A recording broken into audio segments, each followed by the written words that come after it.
America তার যে super power status এবং ইকোনমিক যে যে ডমিনেশন, সেটা আস্তে আস্তে ক্ষয়। পরাশক্তি মার্কিন যুক্তরাষ্ট্র এবং চীন। দীর্ঘ প্রায় এক দশক পর কোনো মার্কিন প্রেসিডেন্ট হিসেবে বেইজিংয়ের মাটিতে পা রাখলেন ডোনাল্ড ট্রাম্প। চীনের প্রেসিডেন্ট শি জিনপিং এবং মার্কিন প্রেসিডেন্ট ডোনাল্ড ট্রাম্পের এই বৈঠককে বলা হচ্ছে শতাব্দীর সবচেয়ে আলোচিত দ্বিপাক্ষিক কূটনীতি। দীর্ঘদিনের বাণিজ্য যুদ্ধ, প্রযুক্তিগত প্রতিযোগিতা, তাইওয়ান ইস্যু, দক্ষিণ চীন সাগরের উত্তেজনা, সব কিছুর মধ্যেই ট্রাম্পের এই চীন সফর নতুন করে বিশ্ব রাজনীতিতে তৈরি করছে নানা কৌতূহল, নানা প্রশ্ন। এই সফরে আসলে কি অর্জন হলো? ওয়াশিংটন বেইজিং সম্পর্ক কি নতুন কোনো মোড় নিতে যাচ্ছে, নাকি এটি শুধু কূটনীতির হাসির আড়ালে ভবিষ্যতের আরও বড় প্রতিযোগিতার প্রস্তুতি? আরটিভি এবং চায়না মিডিয়া গ্রুপ সিএমজির বিশেষ আয়োজন চায়না ফোকাস অনুষ্ঠানে আপনাদের সঙ্গে আছি আমি শাহানশা রাসেল। আজকের আমাদের আলোচনার বিষয় ট্রাম্পের চীন সফর বিশ্ব রাজনীতিতে কী পরিবর্তনের ইঙ্গিত দিচ্ছে। এসব নিয়ে কথা বলার জন্য আমার সঙ্গে যারা আছেন পরিচয় করে দিই তাদের সঙ্গে। আমার সঙ্গে আছেন বিশিষ্ট সামরিক বিশ্লেষক, অবসরপ্রাপ্ত মেজর আশরাফুজ্জামান। Thank you. এবং আমার সঙ্গে আরও আছেন ঢাকা বিশ্ববিদ্যালয়ের আন্তর্জাতিক সম্পর্ক বিভাগের অধ্যাপক ডক্টর শহীদুজ্জামান। আলোচনার শুরুতে প্রথমেই আপনার কাছে আসতে চাই জামান সাহেব, চীন যুক্তরাষ্ট্র সম্পর্ক দীর্ঘদিন ধরে প্রতিযোগিতা এবং উত্তেজনার ভরা একটা টান টান ব্যাপার স্যাপার চলতেছিল, কিন্তু এই সফর কি এই উত্তেজনা কি কমাতে পারবে? কি মনে করছেন আপনি? 1972 সালে প্রেসিডেন্ট নিক্সন চীন সফর করেন, তার ফলেই চীন এবং আমেরিকার সম্পর্কটা নতুন মাত্রা পায় এবং সেই সম্পর্কটা এগিয়ে নেওয়ার জন্যে আমেরিকার তরফ থেকে এবং পশ্চিমা শক্তিগুলো কেন আগায় নিয়েছে, যাতে করে যেন চীন এবং রাশিয়া একত্র হতে না পারে, তাহলে শীতল যুদ্ধের একটা নতুন মাত্রা পেত। সেই জন্য 1972 সালে প্রেসিডেন্ট নিক্সন চীন সফরে গিয়েছিলেন। এখানে খুব গুরুত্বপূর্ণ একটা তথ্য আমরা অনেকেই জানি না। যখন আমরা স্বাধীনতা যুদ্ধে রত ছিলাম সেই সময়ে তৎকালীন আমেরিকান পররাষ্ট্রমন্ত্রী হেনরি কিসিঞ্জার উনি পাকিস্তান এসেছিলেন, সন্ধেবেলা যেতেন চীনে এবং সকাল হওয়ার আগে চলে আসতেন।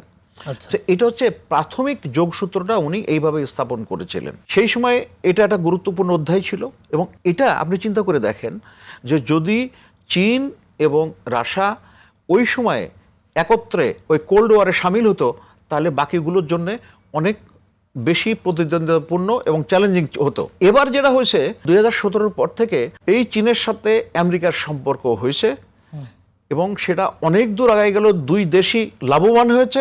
2017 সাল থেকে আমেরিকা চিন্তা করলো, আরে চীন তো নতুন প্রতিদ্বন্দ্বী হচ্ছে। এখানে 1991 সালে যখন আপনার সোভিয়েত ইউনিয়নের একেবারে পতন হলো, ভেঙে গেল রাষ্ট্রগুলো, ওয়ারশো প্যাক্ট ভেঙে গেল, তো তখন থেকে আমেরিকা ছিল একক পরাশক্তি। এখন একক পরাশক্তি আমেরিকা এতদিন ধরে মোটামুটি এই স্ট্যাটাসই তারা অর্জন করেছে। এর মধ্যে রাশিয়া তাদের সামরিক এবং অর্থনৈতিক শক্তি তাদের অনেক বেগবান হয়েছে, তারপরে চীন আগে আসছে। এখন চীনের বিষয়টা তাদের নতুন করে চিন্তা ফেলেছে যে এরা এখন আমাদের আবার প্রতিদ্বন্দ্বী হতে যাচ্ছে এবং তারা বিভিন্ন সেক্টরে তাদের এগিয়ে যাচ্ছে। সো 2017 থেকে মোটামুটি এই কোল্ড ওয়ার সেকেন্ড ভার্সন অর্থাৎ 2.2 যেটা, সেটা মোটামুটি শুরু হয়েছে এবং তার পরবর্তীতে এই যে আপনি যে ফলো আপগুলো দেখছেন, এগুলো তার ফলশ্রুতি। এখন যে অবস্থায় আছে, এই সফরটা কেন গুরুত্বপূর্ণ হচ্ছে, প্রেসিডেন্ট ট্রাম্প সেই আগের অবস্থায় নেই, আমেরিকা সেই আগের অবস্থা নেই। আজকে আমি যখন আসছিলাম যে এই ইরান যুদ্ধের ফলে ডোমেস্টিক্যালি আমেরিকার দ্রব্যমূল্যের দাম 17 থেকে কোনো কোনো ক্ষেত্রে 50% উপরে বেড়ে গেছে। এপ্রিল মাসের এটা আপনার এই যে দ্রব্যমূল্যের সূচক। তো অনেকগুলো বিষয় আছে, এখন আমার আরো পরের স্লটে আমি বাকিগুলো কভার করব। আপনাকে ধন্যবাদ। এই পর্যায়ে আমি অধ্যাপক শহীদুজ্জামান স্যার আপনার কাছে আসতে চাই। আপনি কি মনে করেন ট্রাম্পের এই সফরের সবচেয়ে বড় কূটনৈতিক অর্জন কি? ট্রাম্প ইরানের বিরুদ্ধে যুদ্ধে যেরকম বিপর্যয় ফেস করছে এবং যুদ্ধকে শেষ করে টেনে আনার জন্য চীনকেই ধরে নিয়েছে সবচেয়ে মুখ্য প্রভাবশালী দেশ, সেই উদ্দেশ্যেই শেষ এই সময়টায় ট্রাম্প গিয়েছে। আগে কিন্তু এই সময় যাওয়ার কোনো ঠিক ছিল না। একটা প্রস্তুতি ছিল যে এই মাসে হয়তো বা পরের মাসে রেয়ার আর্থ বা নতুন যে খনিজ পদার্থগুলো আবিষ্কার হচ্ছে ভবিষ্যৎধর্মী প্রযুক্তির জন্য, সেটা নিয়ে আমেরিকা চীনের সাথে ট্রাম্প একটা সমন্বয় করবে এবং একটা এক ধরনের এগ্রিমেন্টে যাবে। সেটা নিয়ে আমরা কোনো কিছু শুনি নাই এতদিন এই যুদ্ধের সময়। হঠাৎ করে এই যখন ইরান বেঁকে বসেছে, যেসব মার্কিনী ভাষ্যকারদের ভাষ্য আমি শুনেছি ওয়াশিংটন ডিসি থেকে কিংবা ইউরোপিয়ান ক্যাপিটালস গুলো থেকে, সেখানে তারা ইউনানিমাসলি বলছে যে এখানে যাবার উদ্দেশ্যটা হচ্ছে চীনের মাধ্যমে ইরানকে পারসুইট করা যেন তারা এই স্ট্রেটস অফ হরমুজের বেলায় আমেরিকান প্রস্তাবগুলো মেনে নেয়। আমার ধারণা যে যেভাবে পরের দিন ট্রাম্প রওনা দিয়েছে এবং অনেকটা আমার কাছে আনসেরিমোনিয়াস মনে হয়েছে তার ডিপার্চারটা, তার সাথে তার যে সিইওরা ছিলেন বিভিন্ন কোম্পানিজের হেড, তাদের সাথেও কিন্তু চীনের প্রতিপক্ষদের একটা যে মিটিংস হয়েছে বা ব্রেক থ্রু হয়েছে ট্রেডে, সেরকম কোনো কিন্তু কাভারেজ আমরা এখন পর্যন্ত দেখতে পাইনি। এই ভিজিটটা মূলত ছিল আমেরিকার প্রেসিডেন্ট ট্রাম্পের দ্বারা চীনকে একটা সমতার ভিত্তিতে স্বীকৃতি দেওয়া, এভাবেই চীন এটাকে দেখছে। এবং তারপর ওয়াশিংটনে যেও চীন ভিজিট সম্পর্কে তিনি খুব একটা মুখ খুলছেন না। এবং আমার মনে হয় আগামী কয়েকদিনের মধ্যেই যদি ইরান মেনে না নেয় আমেরিকান প্রস্তাবকে এবং চীন যদি যথাযথ ইরানের পেছনেই থাকে, তাহলে বুঝতে হবে যে এই সব সফরটা খুব বেশি লাভজনক কোনো কিছু হয়েছে বলে আমার মনে হয়। জি, আপনাকে ধন্যবাদ। জনাব আশরাফুজ্জামান, আপনার কাছে আসতে চাই, তাইওয়ান ইস্যু কি এখনো যুক্তরাষ্ট্র এবং চীনের জন্য একটি বিস্ফোরক বিষয়? তাইওয়ান হচ্ছে চীনের জন্য রেড লাইন। এবং এখানে গুরুত্বপূর্ণ বিষয়টা হচ্ছে চাইনিজ প্রেসিডেন্ট উনি এই কথাটা স্মরণ করায় দিয়েছেন টেকনিক্যালি। চাইনিজরা তো একটু সফট স্পোকেন, ওরা তো খুব আমেরিকানদের মতো এত জোরে জোরে কথা বলে না।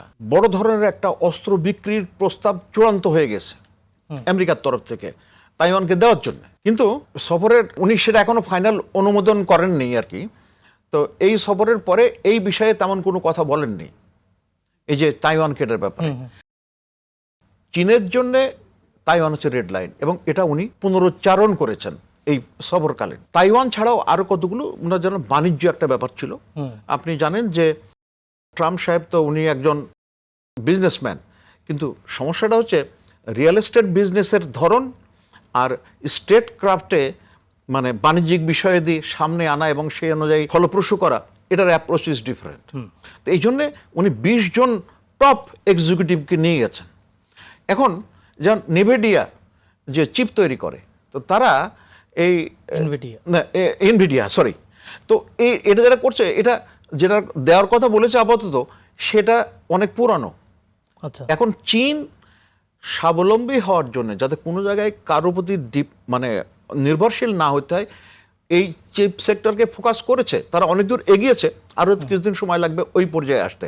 সুতরাং এই যে আপনার বাণিজ্য, তারপরে হচ্ছে তাইওয়ান ইস্যু, ইরান ইস্যু ভাই কিছুটা বলেছেন। তো এখন কিছুটা আমার কাছে মনে হচ্ছে যে আমেরিকা এখন বর্তমানে যে অবস্থায় আছে তাতে ফান্দে পড়িয়া বগা কান্দরে, অনেকটা শুনতে একটু হাস্যকর মনে হলো বিষয়টা এরকম। তবে চীন খুব স্মার্টলি এই কার্ডগুলো প্লে করছে, কিন্তু তাদের যে জায়গায় অবস্থান ইরানের ব্যাপারে, কারণ ইরানের সাথে চীনের একটি স্ট্র্যাটেজিক সম্পর্ক হয়েছে, তাদের $400 বিলিয়ন মানে ঘোষিত বাণিজ্য চুক্তি হয়েছে এবং এর অনেক কিছু এর সাথে আছে। এবং তার জ্বালানি তেলের বড় অংশ আসে ইরান থেকে এবং ইরানের সাথে রেল লিঙ্ক করেছে যাতে করে সমুদ্রপথে বাধা হলেও যেন এই পথটা উন্মুক্ত থাকে। তো সব মিলায়ে চীন খুব স্মার্টলি এটা প্লে করেছে। আর আমেরিকার যে হয়েছে তাদের যে মানে আপনার বিজনেস টিম ছাড়া অন্যান্যজন যারা ছিল তারা খুব একটা বেশি হোমওয়ার্ক করেছে বলে মনে হচ্ছে না, যেটা বিভিন্ন মানে আপনার কমেন্টেটররা এই ধরনের মন্তব্য করছে। ধন্যবাদ প্রফেসর সাহেব। আমি আপনার কাছে আবারও আসতে চাই যে এই সফরের মাধ্যমে ইন্দো প্যাসিফিক অঞ্চলের নতুন কোনো কৌশলগত বার্তা কি আসছে? এখনো it's too early to say. Indo Pacific অঞ্চলের আমেরিকান স্ট্র্যাটেজি রয়েছে। আমরা জানি যে সেটা মূলত এই বে অফ বেঙ্গল ও ইন্ডিয়ান ওশনে চীনকে কোনো অ্যাগ্রেসিভ পশ্চারে যেতে না দেয়া। তবে আমার ধারণা হচ্ছে যে চীনের সাথে আমেরিকার ইন্দো প্যাসিফিক ডক্ট্রিন নিয়ে কোনো সংঘাতের সম্ভাবনা নেই, বরং আরো সহযোগিতার একটা পথ হয়তো বের হয়ে আসবে। এর কারণ হচ্ছে এই যে ঠিক এই অঞ্চলে, স্পেশালি মায়ানমারে এবং তৎসংলগ্ন অঞ্চলগুলিতে রেয়ার আর্থ বা এমন এমন খনিজ পদার্থ যেগুলো ভবিষ্যতের ব্যাটারি তৈরি এবং প্লেনের যে বডি তৈরি করা এবং নানাবিধ ভবিষ্যৎধর্মী প্রযুক্তিতে কাজে লাগাবার জন্য চীন আর আমেরিকা সহযোগিতার পথ বেছে নিতে পারে, এবং সেটা খুব লাইকলি মায়ানমারে ঘটবে। এটাই কিন্তু আগে থেকে প্ল্যান করা ছিল যে আমেরিকা আর চীন তাদের এই তাইওয়ান সংক্রান্ত এবং অন্যান্য যে ডিসপিউট গুলো ছিল সেগুলোকে সেকেন্ডারি স্ট্যাটাসে নিয়ে যাবে এবং মূলত অর্থনৈতিক স্বার্থ রক্ষার ভিত্তিতে তারা এমন ভাবে ভবিষ্যৎ বিনিয়োগগুলো করবে এই অঞ্চলে, দক্ষিণ পূর্ব এশিয়া সহ এই ভারত উপমহাদেশীয় অঞ্চলে, যাতে সংঘাতের পথ অ্যাভয়েড করা যায়। আপনার কাছে আমি আরেকটু জানতে চাই যে এই সফর ভারতের সাথে কৌশলগত সম্পর্কে কোনো প্রভাব ফেলবে, আপনি কি ভাবছেন? অবশ্যই ফেলবে। ভারত যতই একটা নিষ্প্রভ ভাব দেখাক না কেন, কিন্তু এতে কোনো সন্দেহ নাই যে অতীতের ভারত মার্কিন যে প্রতিরক্ষা সহযোগিতার ক্ষেত্রটা ছিল সেটা মূলত চীন কেন্দ্রিক ছিল। ভারতের প্রতিপক্ষ হিসাবে যে কোনো সহযোগিতা আমেরিকাকে দেবে এরকম একটা আশা ছিল মার্কিন যুক্তরাষ্ট্রের। কিন্তু যেহেতু এখন একটা মৌলিক পরিবর্তন চলে এসছে, এমনিতে আমরা দেখছি যে ভারতের সম্পর্কে প্রেসিডেন্ট ট্রাম্প কিন্তু খুব একটা পজিটিভ ল্যাঙ্গুয়েজে কথা বলেনি ইদানিং গত কয়েক মাসে, এবং তার নিশ্চিত কারণও ছিল। এবং সেই দিক থেকে পাকিস্তান ও চীনের যে সম্পর্কটা রয়েছে সেটার প্রতি প্রেসিডেন্ট ট্রাম্পের কিন্তু একটা অ্যাপ্রিসিয়েশন এবং গ্রহণযোগ্যতা ছিল। এবং সেই দিক থেকে আমরা দেখি যে পাকিস্তান কিন্তু সামনে গুরুত্বপূর্ণ রোল প্লে করছে ট্রাম্পের সমর্থনে, এবং যতই এটা ঘটুক ভারতের জন্য এটা দুঃসংবাদ, এবং ভারতের সাথে মার্কিন যুক্তরাষ্ট্রের দূরত্ব হওয়ার এটা একটা ইঙ্গিত। আপনাকে ধন্যবাদ। জনাব আশরাফ, আপনার কাছে আমি আসতে চাই যে এই প্রসঙ্গটি নিয়ে প্রফেসর সাহেবও বলেছেন যে ইরান যুদ্ধ একদিকে যখন মার্কিন নৌবাহিনী মধ্যপ্রাচ্য বা হরমুজ প্রণালীতে তাদের উপস্থিতি নিয়ে ব্যস্ত, তখন বেইজিংয়ে এরকম একটি টেবিলে শি জিনপিং এবং ডোনাল্ড ট্রাম্পের এই যে শক্তির ভারসাম্যের বার্তা, আপনি কি মনে করেন ইরান সংকটে চীনের মধ্যস্থতা চাওয়ার পেছনে যুক্তরাষ্ট্রের সামরিক বাধ্যবাধকতা কতটুকু? চীনের অ্যাপ্রোচটা হচ্ছে জিও ইকোনমিক্স, অর্থনীতির মানে পারস্পরিক অর্থনৈতিক সহযোগিতা এবং উন্নয়নের মাধ্যমে বন্ধু বানানো। আফ্রিকায় করেছে, আমাদের অন্যান্য দেশগুলোতে করছে। কিন্তু আমেরিকাটা একটু ডিফারেন্ট, এটা হচ্ছে সামরিক এবং অর্থনৈতিক চাপের মাধ্যমে লোকজনকে বশীভূত করা। এই একটা বড় পার্থক্য। ইরান একটা গুরুত্বপূর্ণ উপাদান মানে চীনের এই অভিলক্ষ্যে পৌঁছানোর ক্ষেত্রে। ইরানের ভৌগোলিক অবস্থান নর্থ সাউথ একটা ট্রান্সপোর্ট করিডোর হওয়ার কথা, যেখানে আগে ইন্ডিয়া ছিল, RIC, রাশিয়া, ইন্ডিয়া, চায়না। কিন্তু এই যে আপনার ভারতের এই দোদুল্যমানতা, সেটার কারণে এখন তারা নিয়েছে রাশিয়া, ইরান এবং চায়না, RIC আছে। তো সুতরাং এটা রাশিয়ার আবার প্রতিবেশী ইরান, সুতরাং রাশিয়ার একটা বড় স্টেক আছে ইরানের ব্যাপারে, আর চীনের তো স্টেক আছেই বাণিজ্যিক এবং এই যে কৌশলগত অবস্থান।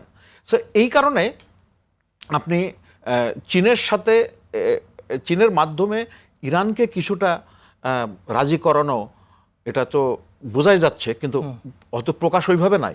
তো সার্বিকভাবে অবশ্যই উনি চেয়েছেন, কিন্তু চীন এই ব্যাপারে হ্যাঁ না কিছু বলে নাই, কারণ চীনের পক্ষে এটা বলা সম্ভব না, কারণ এই সম্পর্কটা তারা অনেকদিন আগে করছে। আর ওই যে RIC, যে রাশিয়া, ইরান, চায়না, তাদের যে নতুন যে north south corridor, transport corridor, এটার জন্য খুব গুরুত্বপূর্ণ। আবার অর্থনৈতিক সম্পর্ক আছে। সব মিলায় চীন এর কাছে ইরান অনেক গুরুত্বপূর্ণ, এবং আপাতত মনে হচ্ছে যে চীনের স্বার্থকে জলাঞ্জলি দিয়ে তেমন কিছু চীনের চীন করা করবে বলে মনে হয় না। সম্ভাবনা নাই। জি, আপনাকে ধন্যবাদ। জনাব শহীদুজ্জামান, আপনার কাছে আমি আসতে চাই যে বাংলাদেশের জন্য যুক্তরাষ্ট্র চীনের এই সম্পর্কটা কতটুকু গুরুত্বপূর্ণ, এই সফর বা বৈঠক এবং পরিবর্তিত সম্পর্ক? বাংলাদেশের জন্য কিন্তু একটা শুভ লগ্ন, শুভ ইঙ্গিত। আপনারা জানেন যে মাঝখানে আমাদের পররাষ্ট্রমন্ত্রী ডক্টর খলিলুর রহমান চীনে অনেকটা আনওয়েলকাম হয়ে গিয়েছিল, যে আমেরিকার সাথে এত ঘনিষ্ঠতা, তারপর এগ্রিমেন্ট করা। এমনও শোনা যাচ্ছিল যে চীন খুবই ক্ষুব্ধ ডক্টর খলিলের উপরে। আচ্ছা। কিন্তু আমরা দেখছি যে এর মধ্যে ডক্টর খলিল চীন সফরে গিয়েছেন এবং এটা অত্যন্ত উষ্ণ হয়েছে। কেন এই পরিবর্তন? এই পরিবর্তনটা এই জন্য যে বাংলাদেশের জন্য এখন এটা একটা খুবই গুরুত্বপূর্ণ বিবেচ্য বিষয় ছিল যে চীনের সাথে ঘনিষ্ঠতা, প্রতিরক্ষা সম্পর্ক করলে মার্কিন যুক্তরাষ্ট্র বাণিজ্যিক অসুবিধা ও স্যাংশনস আরোপ করতে পারে। এই ভয়টা এখন আর নাই। এখন যেহেতু মার্কিন যুক্তরাষ্ট্র ও প্রেসিডেন্ট ট্রাম্প চীনের সাথে সহযোগিতার হাত বাড়িয়ে দিয়েছে, এটার বেনিফিশিয়ারি হচ্ছে বাংলাদেশ, আর ভারত হচ্ছে ক্ষুব্ধ।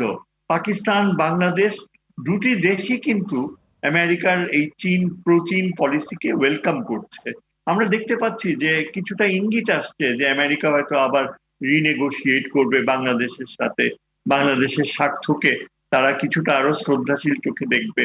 আমেরিকা বাংলাদেশকে পারমিশন দিয়েছে যে রাশিয়া থেকে তেল কিনতে পারবে, তাতে কোনো ক্ষতি হবে না স্যাংশন থাকাও।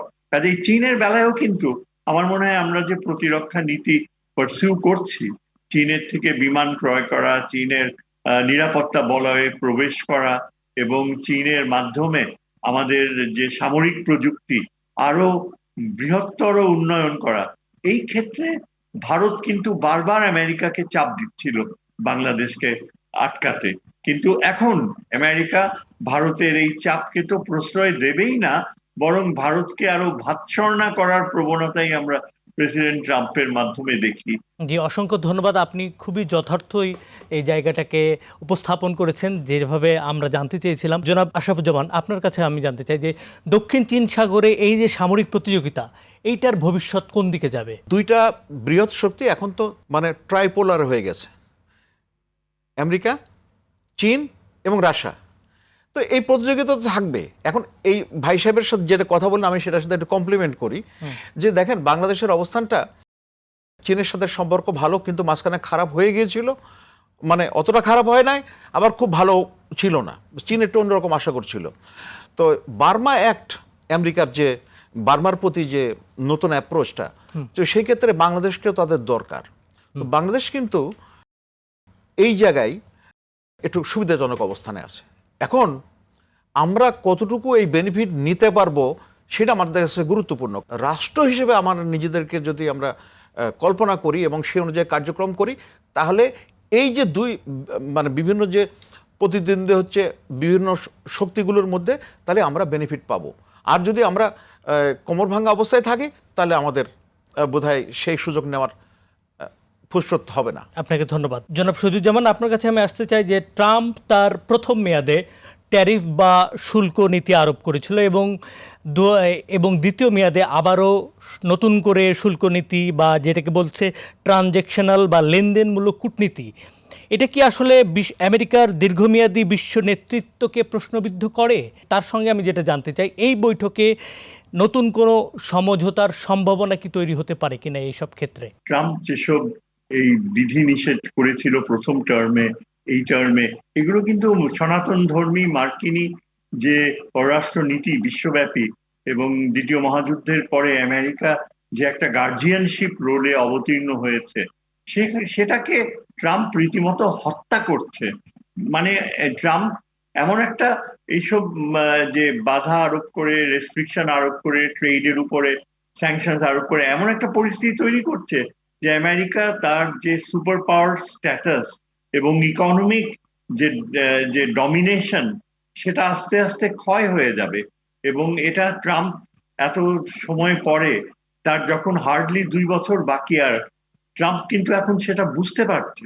আসল প্রবলেমটা হচ্ছে এই যে ট্রাম্পের যে অবসেশন টুয়ার্ডস ইসরায়েল, এবং সেটা মূলত তার সান ইন লর কারণে, যিনি এখন একটা প্রাইম কূটনীতিক হিসাবে কাজ করছেন, তার সান ইন ল হওয়া সত্ত্বেও, এবং যার চরম দুর্বলতা রয়েছে ইসরায়েলের প্রতি, এবং ইসরায়েলের কারণে ইরানের বিরুদ্ধে আমেরিকা এমন অবস্থানে গিয়েছে এবং রাশিয়াকে এমন ভাবে বিপর্যস্ত করতে চেয়েছে স্যাংশনস এর মাধ্যমে, যে এইসব ট্রেড পলিসি গুলো আলটিমেটলি আমার মনে হয় যে আগামী যদি রিপাবলিকান ইলেকশনস এর সময় রিপাবলিকান কংগ্রেসম্যানরা যারা আবার পুনর্নির্বাচিত হতে চাইবে, তারা কিন্তু ট্রাম্পের কাছ থেকে দূরে সরে যাবে। জি, আপনাকে ধন্যবাদ। আমরা অনুষ্ঠানে একদমই শেষ পর্যায়ে। আমি একটা প্রশ্ন আপনাকে করতে চাই এবং এই প্রশ্নের জবাব আমি জনাব জামান ভাইয়ের কাছ থেকেও নিব।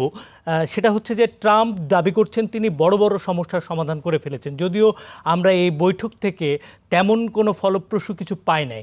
আবার এই বছরেরই কিছু কয়েক মাস পরেই শরতে চীনের প্রেসিডেন্ট শি জিনপিংকে যুক্তরাষ্ট্রে আমন্ত্রণ জানানো হয়েছে। এই বিষয়গুলো কি আসলে নতুন কোনো সম্পর্কের সমীকরণের আভাস দেয়? কি মনে হয় ভবিষ্যৎ? ট্রাম্পের একটা বড় অর্জন হচ্ছে যে চীনের ব্যাপারে তার এখন মানসিকতা পরিবর্তন করার আভাস তিনি দিচ্ছেন। এছাড়া চীনের সাথে আমার মনে হয় যদি কাল আশাবাদী হতে যে আমরা বলি যে ইরান একটা যুদ্ধ শেষ করার ব্যাপারে শেষ পর্যন্ত চুক্তি স্বাক্ষর করবে, এবং ইরানের যে স্বাধীন আণবিক অস্ত্র নীতি সেটা যদি ট্রাম্প মেনে নেয়, আমেরিকা মেনে নেয়, এবং সবচেয়ে বড় কথা ইসরায়েলকে যদি বাধ্য করে ইরানের সাথে এই যে একটা ঔদ্ধত্যপূর্ণ সম্পর্ক সেটা থেকে বের হয়ে আসতে, আমার কেন মনে হয় যে যতই এখন ট্রাম্প হম্বিতম্বি দেখাক না কেন, আক্রমণ করার কথা বলুক না কেন, শেষ পর্যন্ত আমার মনে হয় ইরানের সাথে সে একটা কম্প্রোমাইজে আসতে বাধ্য হবে, এবং সেটাই আমার মনে হয় ট্রাম্পের একমাত্র কনস্ট্রাকটিভ অর্জন, other than fixing a very constructive relationship with China. জি, আপনাকে ধন্যবাদ। জনাব জামান, আপনার কাছেও আমি জানতে চাই যে আসলে শি জিনপিং এর সফর, কিছুদিন পরে শরতে যে যুক্তরাষ্ট্রের সফর, আসলে এই সম্পর্কের সমীকরণটা কোন দিকে যাবে ইন ফিউচার? আর্টিফিশিয়াল ইন্টেলিজেন্সের ব্যাপারে দুই দেশে কিন্তু মোটামুটি একমত। এই জায়গায় কিন্তু আপনার তেমন দ্বিমত নাই। এই এবার আলোচনায় এটাও একটা গুরুত্বপূর্ণ পয়েন্ট ছিল, কারণ আর্টিফিশিয়াল ইন্টেলিজেন্সটা যেন এমন জায়গায় না যায় যেটা মানব সভ্যতার জন্য হুমকি হয়ে যায়। সুতরাং সেই ব্যাপারে তারা একটা মোটামুটি একটু আলোচনা হয়েছে, এটা গেল একটা দিক। দুটো হচ্ছে এই আলোচনার মাধ্যমে দীর্ঘদিন তাদের যে একটা বিস্তর ফারাক ছিল চিন্তা চেতনায়, কথাবার্তায়, এবং ট্রাম্প সাহেব তো চীনকে তো অনেক কটু কথা বলেছেন চীন সম্পর্কে, তো সেটা একটা শুরু হয়েছে, একটা বরফ গলতে শুরু করেছে। এবং আগামী সেপ্টেম্বরে এটা আবার আমেরিকাতে একটা মিটিং হবে। তো দুই প্রতিদ্বন্দ্বী দেশ সব বিষয়ে একমত হবে না, কিন্তু তাদের কতগুলো বিষয়ে যেন সেই প্রতিযোগিতা যেন অসম বা অনৈতিকভাবে সবাই দুই দেশ তথা সারা বিশ্বকে অস্থির না করে, মোটামুটি এরকম চিন্তাভাবনা একটা বোধহয় করতে পারে। তবে আমার যেটা ভয় সেটা হচ্ছে আমেরিকান নিউকনদের নিয়ে। ওরা খালি আজীবন যুদ্ধ করতে, সে হারুক বা জিতুক সেটা বড় কথা না, কারণ দ্বিতীয় বিশ্ব মহাযুদ্ধের পরে একমাত্র ইরাকে তারা ইরাকের আর্মি তখন এরকম সংগঠিত ছিল না, এটা সম্ভব না। তো তারপর আর কোনো সব জায়গায় কিন্তু হেরে গেছে এবং নালে জটিলতা করে চলে আসছে। তো সেই অবস্থায় থেকে যদি তাদের একটা শুভবুদ্ধির উদয় হয় তাহলে এটা ভালো হবে, সবার জন্য ভালো হবে, মানব সভ্যতার জন্য একটা ভালো দিক, রাইট। আর মোট কথা হচ্ছে কথা বলা শুরু করেছে, কথা না বললে তো আপনার বাকিগুলো করা সম্ভব না। তো সেই সূচনাটা হয়েছে, সেই অর্থে আমি এটাকে খুব পজিটিভ মনে করছি। আর বাকিগুলো ওই যখন যে পরিস্থিতি পড়ছে সেই পরিস্থিতি থেকে উত্তরণের কি উপায় আছে সেগুলো হিসাব করে আবার তখন সম্পর্ক পুনর্বিন্যস্ত হবে। এটা কিন্তু আন্তর্জাতিক সম্পর্কের ক্ষেত্রে এটা নিয়ে আমি শুধু একটুখানি বলি, আমাদের অনেকের মধ্যে আমরা শুধু 1971 সালের বাইরে যেতে চাই না। ওটা খুব বড় অর্জন, একটা গুরুত্বপূর্ণ ঠিকানা আমাদের জন্য। তো আমরা সেটাকে ভিত্তি ধরে এই সম্পর্কের বাস্তবতায় নিজেদেরকে সমন্বিত রাখবো। ধন্যবাদ মেজর আশরাফুজ্জামান এবং ধন্যবাদ অধ্যাপক শহীদুজ্জামান, আপনাদের দুজনকেই অসংখ্য ধন্যবাদ। প্রিয় দর্শক, ট্রাম্পের এই চীন সফর হয়তো রাতারাতি ওয়াশিংটন বা বেজিংয়ের মধ্যকার দীর্ঘদিনের শীতলতা দূর করতে পারেনি। তবে এটি স্পষ্ট যে দু নেতাই আপাতত সরাসরি কোনো সংঘাতে জড়াতে চান না। এই সম্পর্কের সুদূরপ্রসারী প্রভাব এশিয়া মহাদেশ সহ বরং পুরো বিশ্বের অর্থনীতি এবং নিরাপত্তার ভবিষ্যৎ নির্ধারণ করবে। আজকের মতো এ পর্যন্তই। সবার জন্য শুভকামনা।